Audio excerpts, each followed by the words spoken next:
Hello everybody and welcome to another edition of Sports Science Hacks, where today I'm going to speak about growing up poor. Now I grew up on a council estate in Leicester to a single parent family, and growing up in Leicester there wasn't a lot of money going around. Lived on benefits, this was income support, disability benefit and child support. Had irregular meals and had a very low school attendance, and I'm going to speak about a few aspects of growing up poor which may resonate with other people. Firstly, just knowing you're poor. So going back to being 8 or 9 years old, I was very aware of the fact. Lived on a lot of hand-me-downs from neighbours, had good neighbours around us that gave us stuff. My dinners weren't exactly great. Sometimes it could be 4 slices of bread. I vividly remember buying these jam tarts for 27p at the local shop, 6 jam tarts. That could be my dinner 2 or 3 nights a week.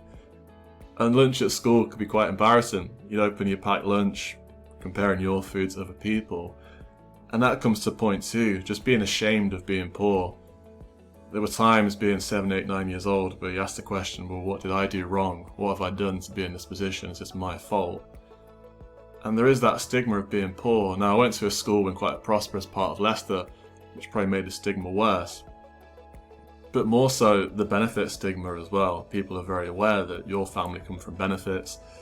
Other families at the school came from a lot of money. So that chalk and cheese aspect definitely played a part in my mind. Thirdly, I was very good throughout my whole childhood of hiding that poverty. Maybe externally with what I wore, but internally, yeah, I kept it to myself. I wouldn't speak to anyone about it. I'd often miss school trips. I was too embarrassed. The trip could be 10, 15 quid. And as soon as that form came out to fill in for a trip, I'd just be embarrassed. I didn't want to tell anyone I couldn't afford it, so I'd just pretend I was ill or just miss the trip. I wouldn't tell anyone. Fact was, you just don't grass people up. I didn't want to tell anyone that my mum was poor. That wouldn't sit very well with me telling people that, so it was only until social services arrived one day, after a couple of phone calls from people that were worried, that it came into the light of day. Number 4, being poor, you can feel inferior to other people. Now for me, I had casual jokes growing up at where I came from. I didn't mind it, it was banter for me, but other people, it can bring them down if you make jokes about their background. It can create a very closed environment and a mindset where people from very working class backgrounds can say, well, will these opportunities happen for me? And if you constantly knock people down, it's going to impact their confidence. And finally, despite changes in my lifestyle, in the back of my mind you think you're always common, you're always seen differently. Now I played up to that role personally, but I'm very proud of where I come from, but sometimes in job interviews I'll mention where I come from and I try and use it as a positive. I come out of interviews and think, did I do the right thing talking about that? Will people look at that differently from my background?